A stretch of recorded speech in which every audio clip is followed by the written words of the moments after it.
Hello everyone, and welcome back to another solo spooky story. My name's Rob, and I'll be your host. For those of you that don't know, the solo spooky stories are shorter episodes that I present every other week, where I'll just talk about something that I find quite interesting, or a topic that myself or Suze have considered for a longer episode, but it's just not enough content there, or just something else that's been suggested by either a listener or something that we've just seen online. That's just generally quite interesting, and it's an opportunity to have, I suppose, a different type of episode as well. It's less conversational, and it's more just kind of just a one-on-one, I guess, if that's what you're looking for. If you want my voice having a one-on-one conversation with Jewel, then you get it every other week. So that's where we are with these episodes. But I hope you're all keeping well whenever it is you're listening to this. I, for one, am super happy that we're in spring now, finally, and we're starting to get marginally warmer days, because I did not realize for the longest time that winter just dragged on so long this year. It really dragged on. So I'm quite glad that we're back in spring now. Got some sun, although it is strange to Irish people, this big ball in the sky, but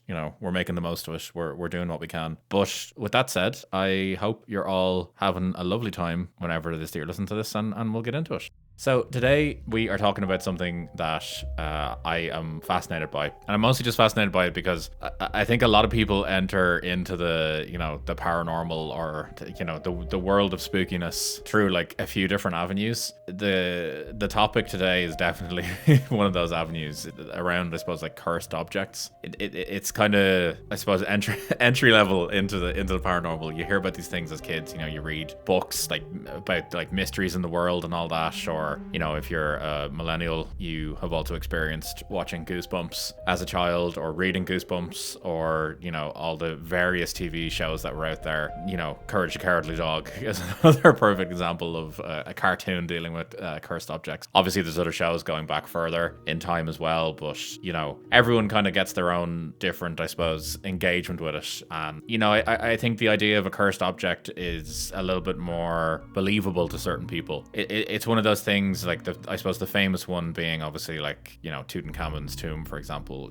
It's the whole like curse there, and everyone taking part in the dig all died in mysterious circumstances because they unearthed a tomb that should never have been unearthed, and things like that. And there's, I suppose, a certain layer of almost like there's a believable air to it. It adds almost an air of validity to it, where it's loosely intertwined with actual verifiable historical fact. And I think that's what really draws people in. The idea that these objects are very real. They do exist. They are there in the world, but then when there's mystery kind of around them, it generally comes out in the form of some sort of curse or something like that. And I think it's a really easy way to hook people into the paranormal, or into the weird world that we're surrounded by. And today is no different. So today we are talking about the Hope Diamond. And I had heard about this before. I think I remember reading an article a few years ago about it, and it was more kind of an article about the historical origins to it, and just a very factual based, like, oh, here's a really interesting write-up on it. It was only when I got to the end of the article, I think it was like a BBC article or a Guardian article or something like that. It was really when I got to the end that it just kind of loosely mentioned also that there's a curse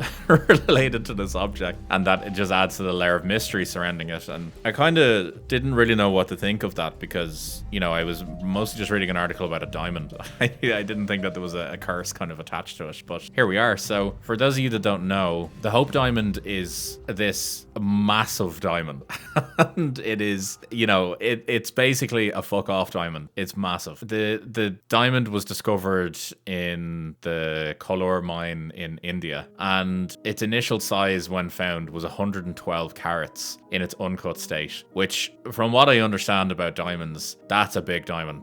that's a chunky boy right there. And the thing that's striking about this diamond in particular is that it has a blue hue to it, and this is allegedly due to the trace amounts of boron in its structure. That whatever way diamonds are processed, I don't pretend to be a scientist or a geologist. I don't understand fully the science behind this, but due to boron being present in the diamond, it's created this blue hue that you see. So it's a really striking diamond. I suppose if you kind of picture even like diamonds that you would have seen as a kid in like Looney Tunes and stuff like that, they're always this kind of like glowing blue color. that's exactly what this is. It's it's such a striking gem, I suppose, that like it's become famous even just for how it looks. The size of it aside, it's a striking image, and it's really cool to look at. So the gem comes from India, and that's where it was found. When a French merchant called Jean-Baptiste Tavernier acquired the diamond, and I say acquired loosely because I cannot verify exactly how he came across this diamond, but it was in the 17th century during the colonial era. So I don't want to fully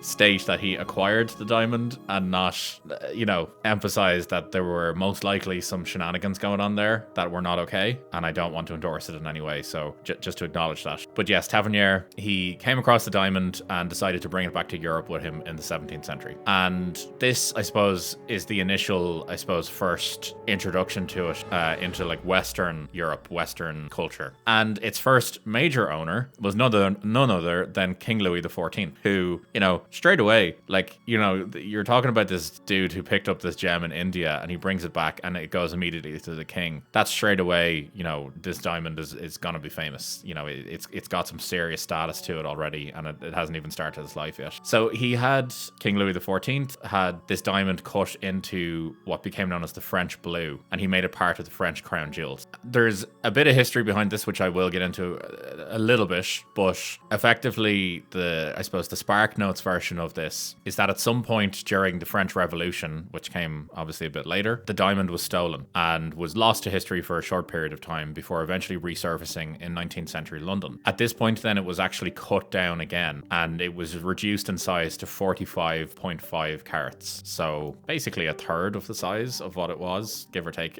a few carats here or there. And yeah, it was cut down even further, and eventually it was bought by the Hope family, from where it gets its name. And currently, this diamond, its current, resting place, Smithsonian Institution in the States, where the institution itself, the Smithsonian, I believe it draws in over 1 million visitors a year. So, this diamond is still being viewed by many, many people every year. Even if they're not inherently going there to view the diamond, they're seeing it if they're going to the Smithsonian. So obviously this episode is about cursed objects, and that's what I'm going to focus on. So there's a curse linked to this diamond, like any good story, and I just want to touch on the origins to it, and then I suppose the legends that surround it. So yeah, from what I can see online, it seems to be that the origin story of this curse and what I touched on earlier about Tavernier and his acquisition of the diamond is that the diamond seems to have been removed from the eye of a Hindu statue, and it's said that this act basically cursed the gem and all who owned it. Now, I have absolutely no way of verifying this, but every curse needs an origin story, and I can't think of a more on the head origin story than stealing it from like a Hindu statue. Like, it's a religious artifact that you've stolen, and you're basically using it to put on the French royal crown jewels. Immediately, this brings on bad karma. There's no good can come from this, but this is where we are, and we wouldn't have the story if we didn't have the origin. So yeah, as I said, this in a sense, I suppose you could look at it as this legend around it, or curse, is loosely kind of what I said at the start around like Tutankhamun's tomb, how tales like this are kind of this recurring theme in human history where, there's kind of these things are found by Western explorers or Western archaeologists, or, trades merchants or whatever. And they're, as I said, acquired and brought back to Europe under not so great circumstances. And I'm aware that I'm really glossing over some terrible things there, but, that's not what this podcast is. And naturally, kind of legends do spring up around this then, that, it's not a good thing. These things shouldn't have been taken back. And, curses then inevitably are created in the mythology around it. And yeah, these stories of stolen treasures from distant lands basically become entwined with the idea of curses and that, I suppose, Western fascination with the mystical and exotic items. So this,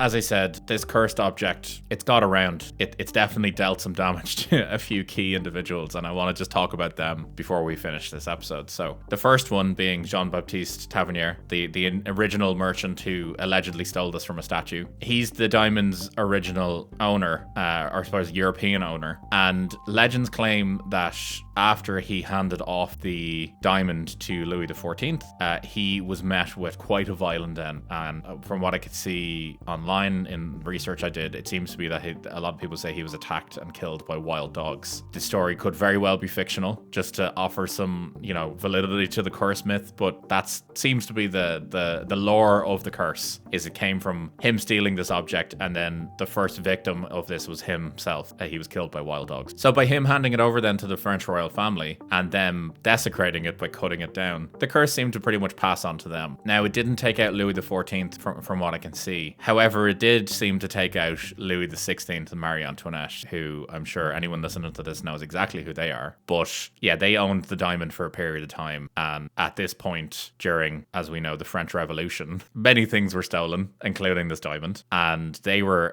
both arrested and ultimately executed. So, am I saying it was the diamond that, colluded in having them executed? Not necessarily, but, there's a link there. You can look into this if you want to a little bit more.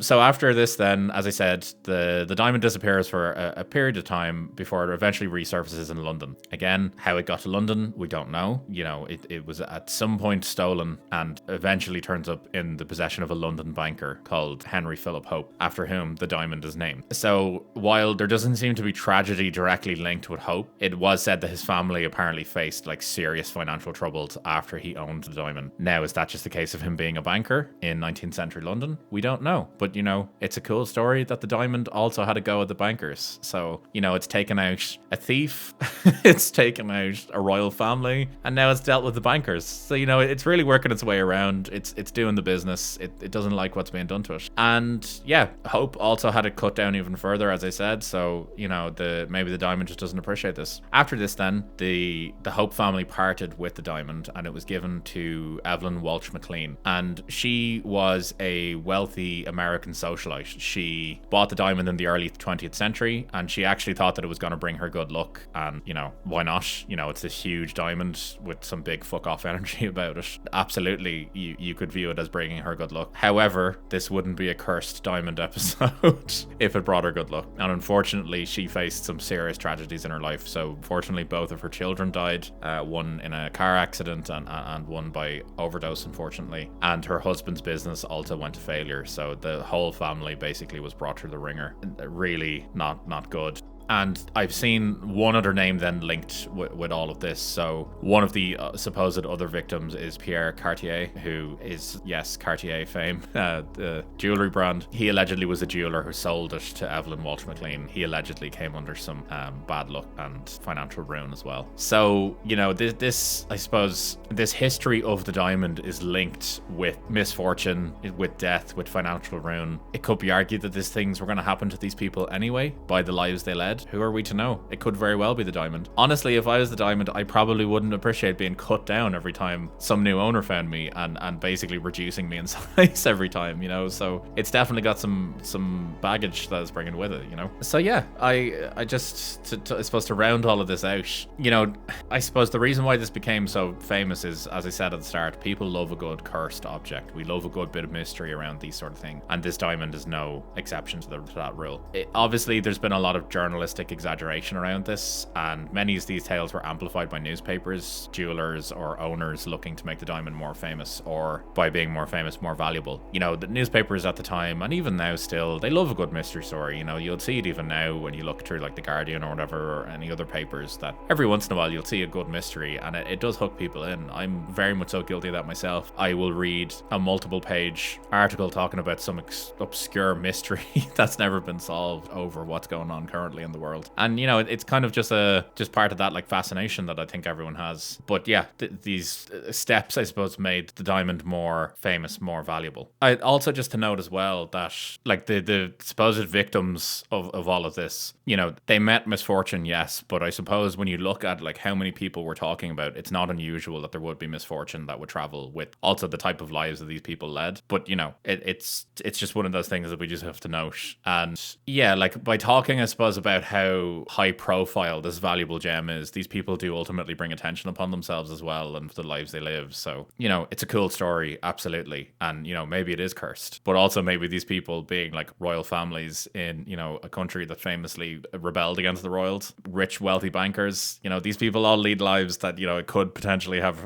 a lot of ruin coming their way in a not so short period of time. But yeah, so the diamond today, as I said, it now sits in the Smithsonian. So Harry Winston, he was a jeweler. He donated the diamond to the Smithsonian Institute in 1958. And just a cool little fact I found was that he actually mailed it in this brown paper package, and he insured it for like $150. Fair play to him. Like, this lad basically knew exactly what he had and just posted it into the museum, which I have to love. I love that energy. I feel like he got a pass from the curse because it was such a, you know, just a cool move by his part. The diamond was clearly like, you know what, you're all right. You're one of the good ones. But yeah, it still sits in the Smithsonian. And as I said, there's millions of visitors that come through every year, so people are still seeing it. And yeah, it just, I suppose, with it now being on display for everyone to see, it just kind of adds this allure to it all. There's that kind of narrative around the drama and the history of it, the curse, all just lends into this superstitious tale. But yeah, that concludes the episode. I'd love to hear your thoughts on this one. I really like looking into these kind of like cursed objects. It's a cool idea. It's a really, as I said, just cool hook into this world. I do really enjoy it. But yeah, I'd love to hear your thoughts on this and let me know. Do you believe this potentially is cursed?